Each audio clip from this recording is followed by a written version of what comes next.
Bien, donc nous allons débuter cette journée et écoutez, mesdames, messieurs, mes chers confrères, mes amis, nous allons donc nous sommes ravis de vous accueillir à cette journée organisée par le CETG. Alors, évidemment, c'est moi qui vous accueille en tant que président, mais c'est l'ensemble du groupe qui est très heureux de vous accueillir pour cette journée sur la maladie de Gaucher.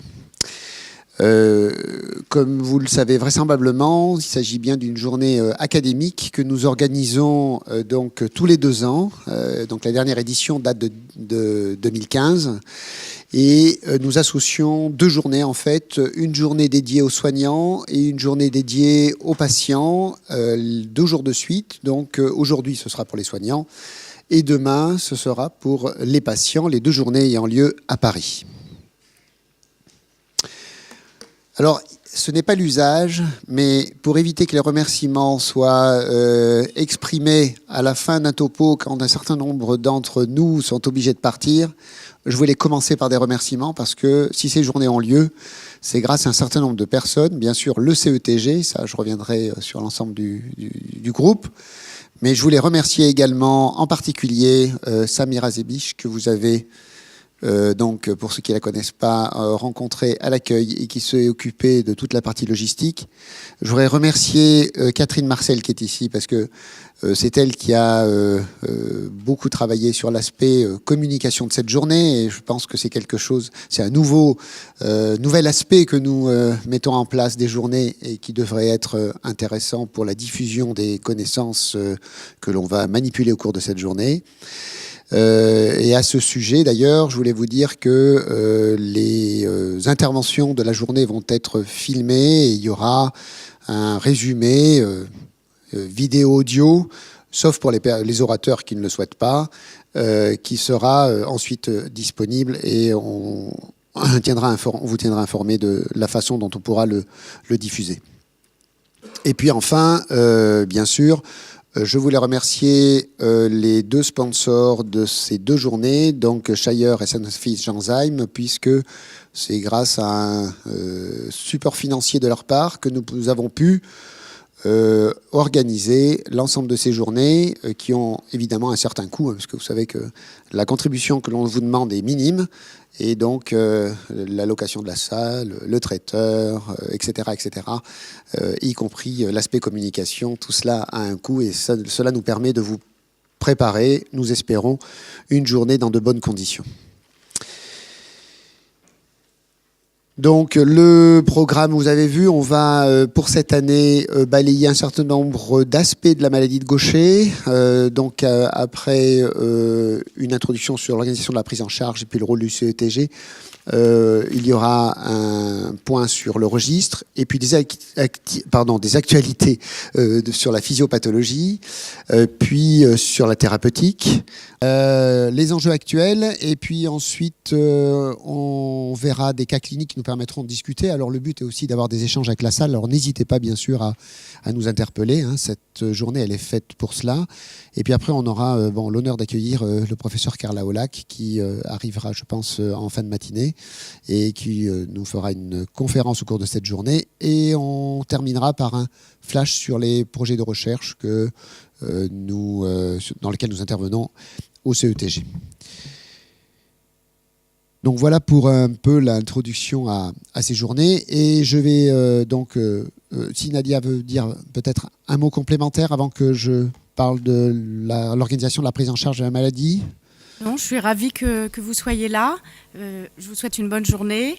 Il faut surtout que ce soit une journée d'échange, une journée de partage. Et je pense que nous avons continué sur l'esprit du CETG qui avait été organisé dès 1992 lors de la sortie du premier traitement enzymatique substitutif, à savoir d'avoir un groupe multidisciplinaire, serein, amical, en essayant de prendre en charge les patients dans tous les centres plutôt que de centraliser dans les centres de référence. Et je pense qu'il faut continuer sur cette voie-là. Bien, si vous le voulez bien, donc je vais intervenir pour la première partie et puis avec les commentaires de Nadia, bien sûr, quand elle le souhaite. Bon, tout d'abord, ce sera fait, je pense, pour la journée, mais voici mes liens d'intérêt. Comme tous les experts, nous avons des liens d'intérêt avec les industriels et nous essayons de trouver le bon équilibre entre dans le cadre de ce partenariat. Donc ça, c'est juste pour rappeler que en France, les patients que vous avez figurés donc sur la partie gauche ont en fait de multiples contacts dans le cadre de la prise en charge de leur maladie. Et c'est quelque chose qu'on rappellera aux patients demain. Et comme vous le savez, ces patients ont des soignants de proximité, infirmières, laboratoires, leurs médecins habituels. Et puis, ils ont également accès, du coup, à des médecins experts, qu'ils soient dans des centres de référence ou pas. Comme vous le savez, les centres de référence sont actuellement en renouvellement de labellisation. Donc, il y a des dossiers qui viennent d'être déposés pour une réponse en mars prochain. Et c'est un peu la colonne vertébrale de l'organisation de ce type de prise en charge, puisque cela permet d'avoir un maillage de centres experts sur le territoire. Et puis, ces patients ont également bien sûr, sont pris en charge par les hôpitaux de proximité, les CHU, et puis des laboratoires spécialisés. Alors, je ne sais pas ce qui fait des petits bruits dans le micro. Et puis, ils ont également des ressources au niveau plus social. Alors, d'une part, avec l'aide médico-sociale des différents services impliqués, et puis l'association de patients, qui est aussi un acteur important dans ce système, hein, puisque l'association VML est un organe de ressources pour tous ces patients. Et il faut les engager à prendre contact avec VML pour trouver certaines réponses à leurs questions. Et le CETG, pour rappel, est également, à notre sens, un organisme important, puisque du coup, c'est le seul organisme qui regroupe des experts multidisciplinaires autour de cette maladie d'une façon régulière. Et par contre, c'est un groupe qui est consultatif, donc, qui peut être consulté ou pas selon les besoins des confrères médecins. Et puis, donc, en pratique, de façon un peu plus schématisée, mais plus formalisée, aujourd'hui, les contacts s'établissent entre les centres labellisés. Donc, comme je vous disais, le renouvellement est en cours. Comme vous le savez, il y a des centres qui sont coordonnateurs, c'est le centre de référence coordonnateur. Ensuite, il y a des centres constitutifs qui doivent avoir des missions complémentaires en dehors des consultations strictes. Et puis, des centres de compétences qui correspondent à une filière active significative et une activité essentiellement de prise en charge locale. Donc, ces centres labellisés sont des recours essentiels pour les médecins de proximité. Et le CETG, son rôle est de pouvoir avoir un avis multidisciplinaire sur les différents cas. Nous avons réactualisé le PNDS en 2015 et cela permet d'avoir des recommandations de prise en charge consultables par tout praticien et pouvoir se référer à un document. Alors sachez quand même que ce n'est pas... D'abord, c'est un travail qui est difficile parce que, comme dans pas mal de maladies rares, il y a des données qui peuvent manquer et donc il n'y a pas que les données bibliographiques qui sont utiles pour établir ces recommandations, mais également l'expérience des médecins qui sont autour de la table. Et donc, il faut arriver à établir un consensus pour pouvoir établir ces recommandations.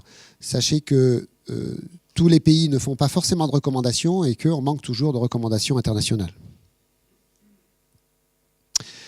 Un petit mot sur le CETG, très rapide, et puis après, je laisserai la parole aux commentaires et aux questions. Pour ce qui concerne le CETG, pour ceux qui ne connaissent pas notre fonctionnement, nous réalisons à peu près 5 à 6 réunions par an, plus des réunions téléphoniques. Le programme type, c'est l'étude de dossiers patients selon les demandes que nous avons reçues pour avis concernant une attitude soit thérapeutique, soit diagnostique, de prise en charge.